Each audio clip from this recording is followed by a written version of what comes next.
Pelanggaran syariah di pasar modal konvensional terbagi atas 5, menjual sekuritas yang belum dimiliki, manipulasi atau tadlis, rekayasa permintaan dan penawaran, 2 transaksi atau lebih dalam satu perjanjian, serta transaksi yang tidak memenuhi syarat dan rukun jual beli.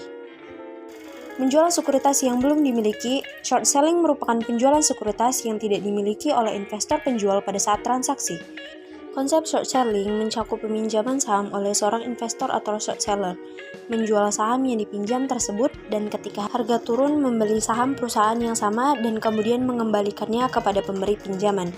Dalam praktik pasar sebenarnya, investor dapat mengatur agar brokernya meminjamkan saham dari orang lain, kemudian saham yang dipinjam tersebut dijual oleh investor peminjam untuk mengcover atau menutup posisi shortnya. Investor peminjam tersebut harus membeli lembar saham yang sama dan mengembalikannya ke pihak yang meminjamkan saham.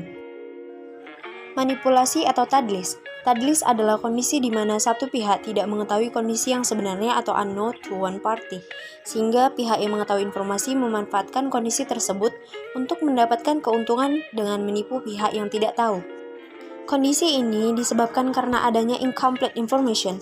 Tadlis bisa terjadi dari segi kualitas, kuantitas, harga, dan waktu penyerahan.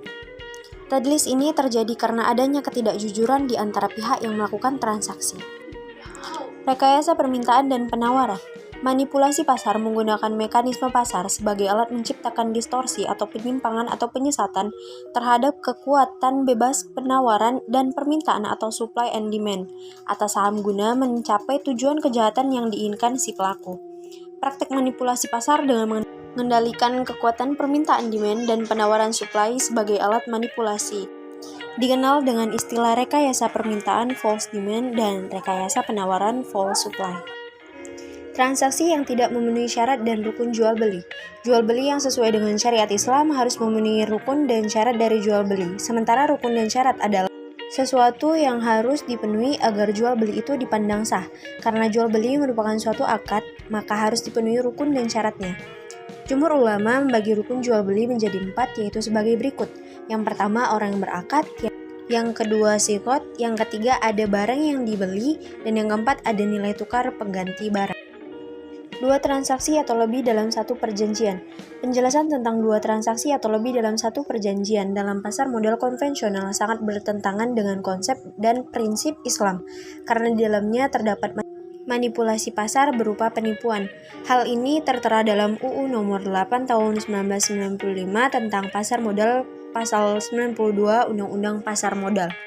Setiap pihak, baik sendiri-sendiri maupun bersama-sama dengan pihak lain, dilarang melakukan 2 transaksi efek atau lebih, baik langsung maupun tidak langsung, sehingga menyebabkan harga efek di bursa efek tetap naik atau turun dengan tujuan mempengaruhi pihak lain untuk membeli, menjual, atau menahan efek. Kesimpulan, pasar modal atau capital market merupakan pasar untuk berbagai instrumen keuangan jangka panjang yang bisa diperjualbelikan baik dalam bentuk utang maupun modal sendiri.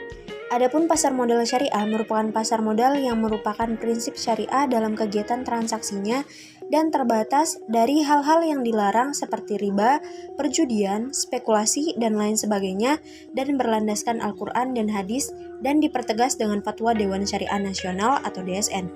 Sedangkan pasar modal konvensional merupakan pasar modal biasa yang tidak ada aturan yang mengatur tentang kegiatan operasionalnya perusahaan yang berlandaskan Undang-Undang Pasar Modal, yaitu UU Nomor 8 Tahun 1995